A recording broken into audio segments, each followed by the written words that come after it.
Hello everyone and welcome to the 60X Business Show. My name is Christian Kitumaini and together with my guests we'll have different conversations about business, entrepreneurship and life. This is the show you've been waiting for. Stay tuned.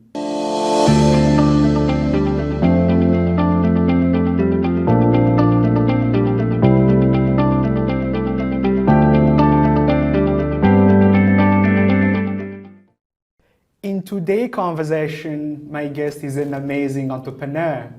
He's the co-founder and CEO of Zaniheza, which is a startup company in the travel space, a booking and a marketplace connecting travelers to local creators for an amazing, authentic experience. And in the studio, he's none Charles Kishi. Charles, welcome to the show. Thank you. My pleasure. I must say that I am back to being the founder. Wonderful. It's really a pleasure to have you. Yes, likewise. Thank you. Wonderful. How was your trip? You moved back recently. How does it feel being back? I mean, it feels great. I was singing all the way from Vancouver in Canada to here in Rwanda. I love Rwanda. And so even though the trip was long, I'm very happy to be here today. Wonderful. So on the 60X, you'll be spinning the wheel and randomly you select a number, and from there I'll ask you a question. Are you ready? I'm ready. Oh, all right. Over to you to spin. What's your lucky number? We're going that way. Whichever way. Whichever way? Yeah. All right. What's your lucky number? 4. Okay, let's see if you'll be able to get 4. But you have many spin, no worries. Oh. Oh.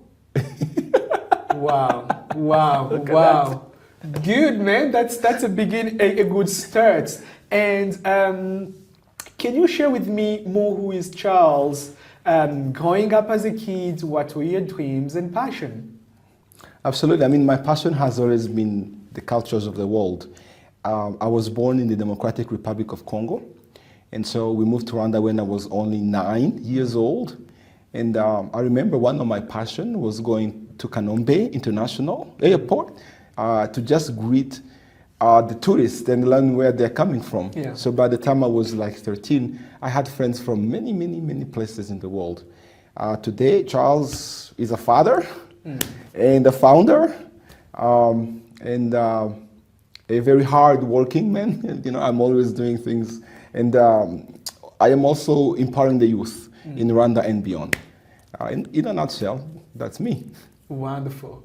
And I can see all over the social media, whenever you talk about Rwanda, whenever you talk about traveling, there is passion and dedication to both empowering youth using technology. Can you share with me what is the story behind Zaniheza? How did the idea come to life before starting? Absolutely. I mean, it's been a long journey. I have always known since I was small that I am going to be an entrepreneur. In fact, when I was 11 or 12 years old, I had the privilege to sort of own a small cinema. I talked to my dad and he's like, fine, you know, we can have a TV. So there was sort of owning my own thing, and also because my father owned his own practice, an accounting practice. I always talk about my father, as you know, my hero. And so when I moved to Canada at the age 19, in me, I always knew that I was going to build a business. However, I wanted it to be an impactful business. And so for about 20 years, the idea was pretty much in my head. And my vision was to build a global, like a global company. Yeah. And so when I came to Rwanda, because I returned back after 24 years, for those who know, because I had left in 1994. And so I saw the potential of the youth here. And I saw the opportunities. And I saw how the policies in place, they are all there to support the businesses. I mean, you can register the business in less than like 1 hour and they're ready to go.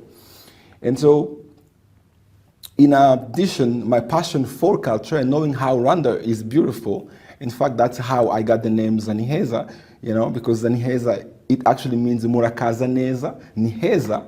So for me, it was now a question of sort of combining everything I had sort of wanted to do in the last 20 years with this newfound passion for travel, and that's how Zaniheza was born. Wonderful, that's great.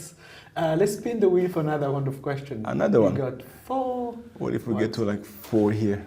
That will be scary, but we never know. You can see. Oh, I skipped it. You just missed it. 13. Yeah, between 13. Wonderful. We've seen during the pandemic a lot of businesses in your space being affected. You started your company in 2019, basically a year before the pandemic started, correct? What are some of the learnings and opportunities that you've seen from the pandemic that are some of the learnings for you and opportunity that you're going to seize in the future? Yes, I like to say that Zaniheza may have become a better startup as a result of the pandemic. One big lesson is you have to be resistant. The pandemic is just another challenge, although the magnitude of it we felt. But what it did for us was actually to be more creative, to find a way to survive. And that's why we went into content creation. That's why we went into creating online content in the digital and social media. I even released a song. I wrote a song. With Bruce Melody, right? Yes, Bruce Melody sang it, 24. I wrote that song, 24. It seems like most people like that song. So there you go. So it's really the creativity piece for me. But it was also a time to learn about the business I was getting into. Okay, that's wonderful. I would like to understand about more about Zaniheza as a digital, as a booking platform, a marketplace. Can you share with us how it works, how you work with different local creators, etc.? Like, walk us through what usually what Zaniheza is all about. We are looking at a booking software and as well as a marketplace. But I would like to focus more on the technology, because in Africa, or in most of the markets, the emerging markets, we don't have the tools that are built with us in mind. And that's what we see here in Africa.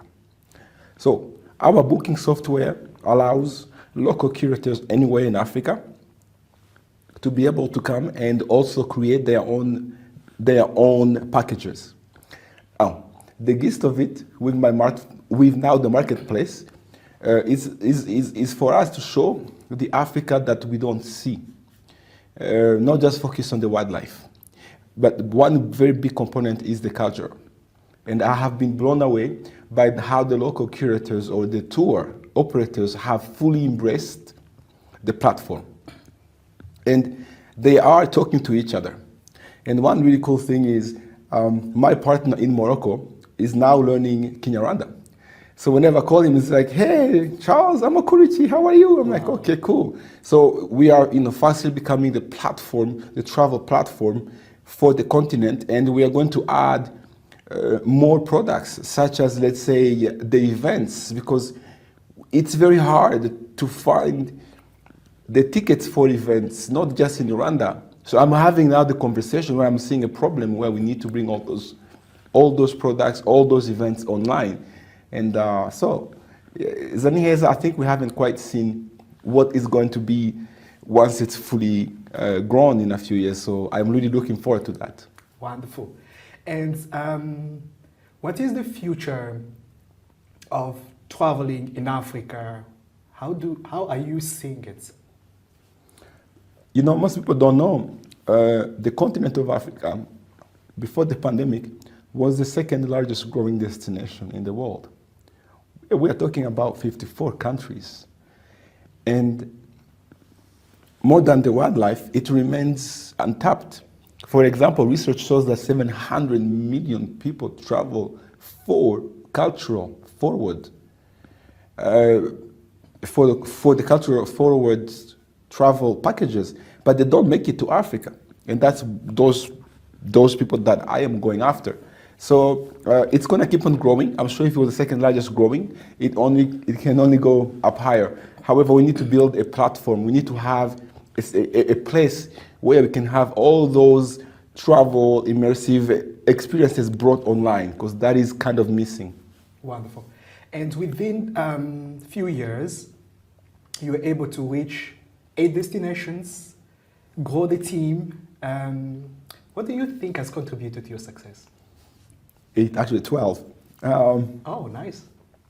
It's hard work, and I think when you do business in Africa, or actually anywhere, you need to have a vision and you need to stick to your guts, because Zaniheza is bootstrapped.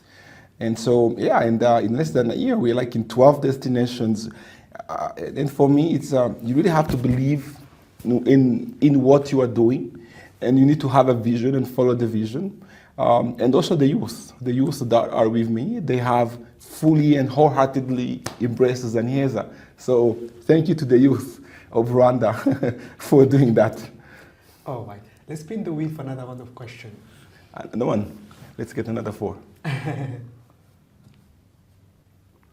Come on. Almost.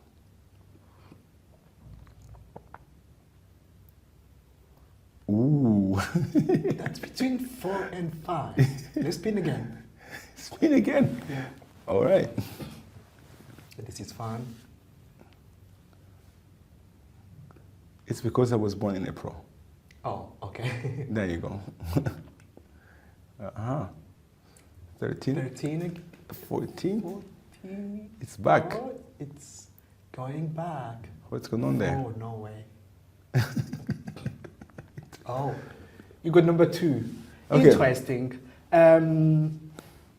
Traveling these days, travelers, they care a lot about a unique experience. Mm-hmm. And you work with local curators to ensure there is that authentic experience that is provided to different people.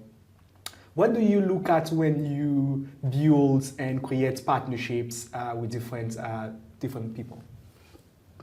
What I look at, we actually have a form that every local curator has to complete.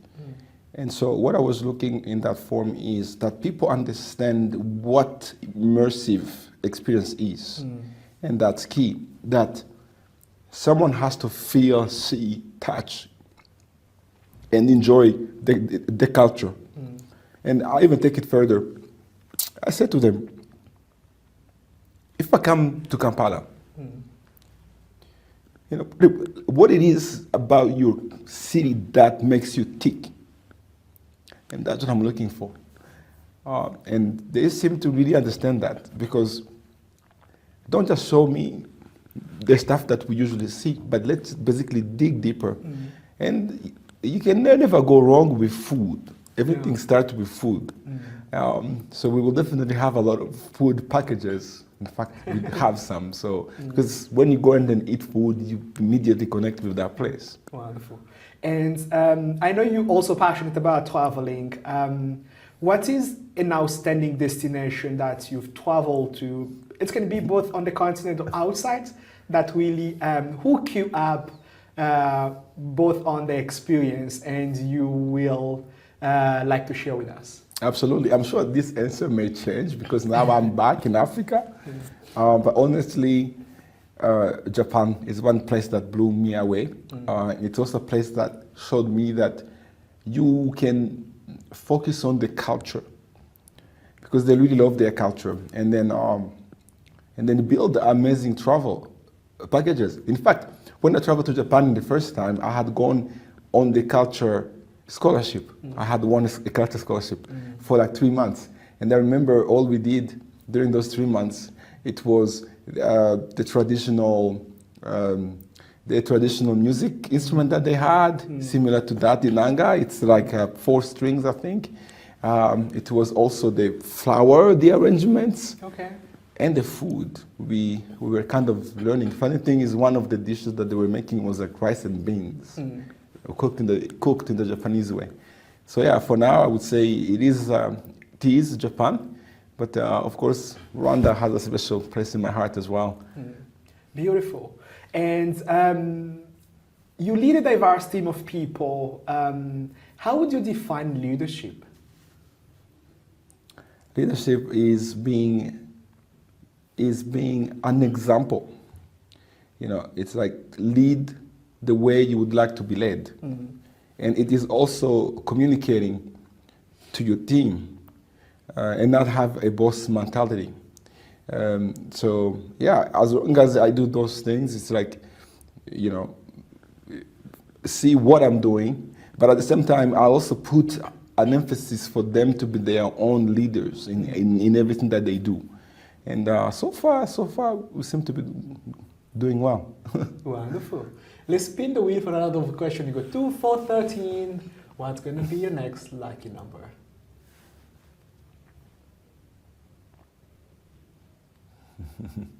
Spin is taking long.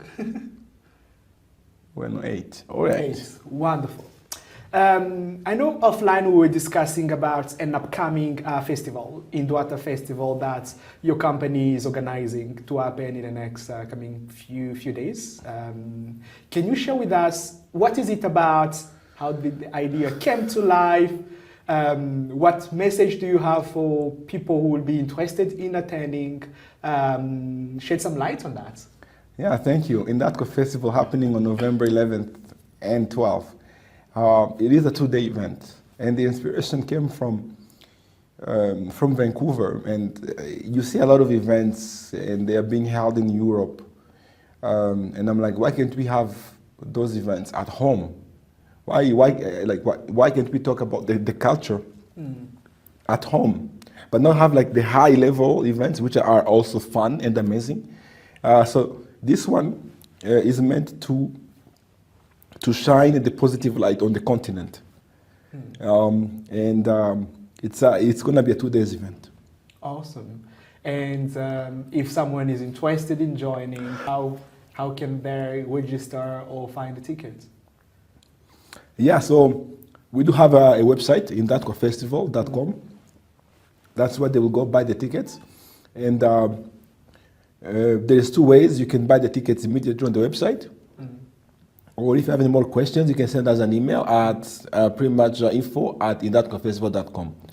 But we make the whole process easier. But one thing I want to just highlight is that it's really time that we have the conversations about the culture, the technology at home. And I have an amazing speaker who is coming from Spain, Mike Tavares, who is going to be the UN tourism ambassador for the next 2 years. So I am really looking forward to having him here in Rwanda and tell us more about how he plans to promote our continent. Wonderful. If for anyone interested in learning about the Indwata Festival, stay tuned. Check out Zaniheza and Indwata websites.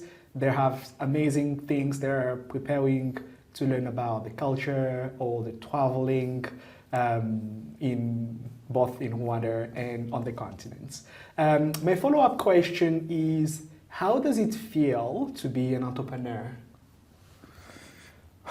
That's a very good question. I like to say that sometimes you feel like the kamikaze or the suicide mission, because it is a lot of hard work. However, I will not change it for anything in the world. It is very thrilling, especially when you are creating a positive impact. In my team, for example, when I hear that the salary they make allows them to support their families, that means the world to me. So I love it. Hard work, however, it's worth it. Interesting. I like the part of the impact that the employees they have through being part of Zaniheza.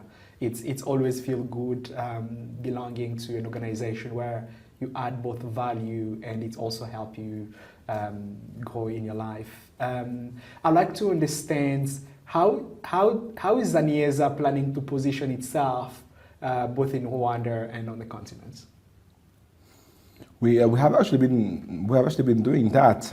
Sometimes I'm even surprised how Zaniheza is known, not just in Africa, but even in Asia. The one vision I had from the beginning is to say Zaniheza is the Tesla of travel. And so we are being referred by many people who come to our network. So the way we plan to position is by building and continue to build a community all over the world in the diaspora that knows about Zaniheza. Actually, I would like to thank the diaspora, the Nigerian diaspora in Canada. They are very supportive of Zaniheza. So thank you. That's great. I would also like to understand, as an entrepreneur, what are like 2 things that you've learned on this journey of building your company that you had no clue about before starting? I want to build the company. I'm going to do this. And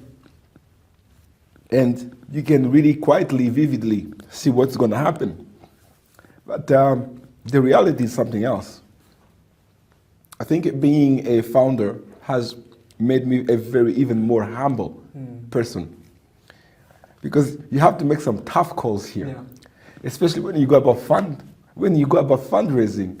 You're just making a phone call and suddenly just, hey, we need to find money here. Yeah. So it makes you a very humbling person and very fearless. And especially for me, I don't hide. If there's any situation that I have to face, I do it. Nice. That's amazing. And if you could start over in business, which business would you start and why?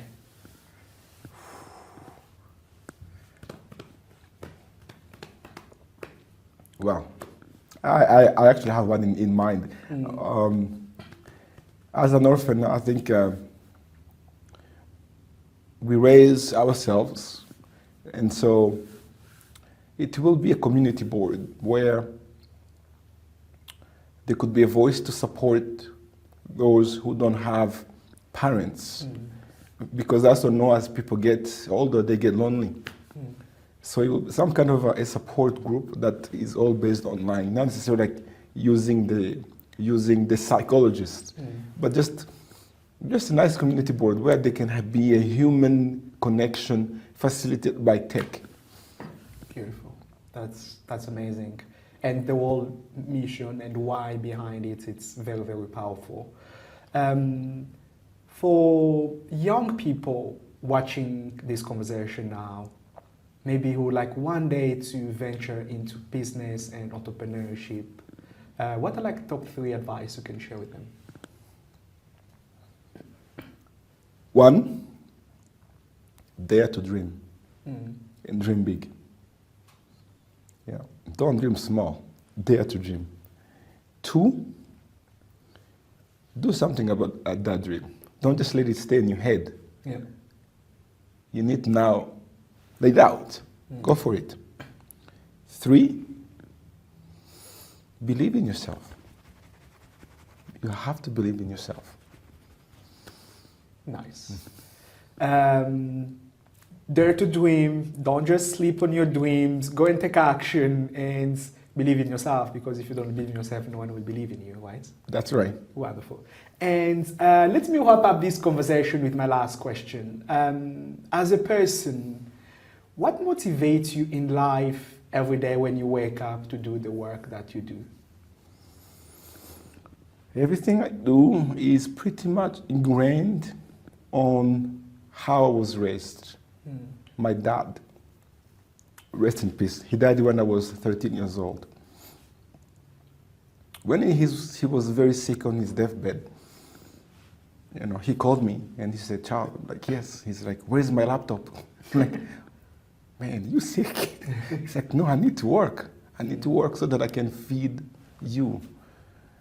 And, so that I can feed the family." It stayed with me. So that being said, it's that he showed me that you should never give up, no matter what. No matter how hard it gets, you should always believe in you, like I just said, and keep going. So that comes in my mind a lot. It's like if this man was pretty much, on his deathbed and he worked hard till the day he was no longer with us, who am I to complain about the challenges that I'm facing in everything I do, in business or even in personal life? Wonderful. And by that, we are coming to the end of this conversation. Thanks a lot for watching. Thanks a lot, Charles, for making it. My pleasure. The conversation continues on social media using the hashtag 60xbusiness. Till next time, be safe, wash your hands, take care of yourself. My name is Christian Kitumaini, and you are watching Kishi.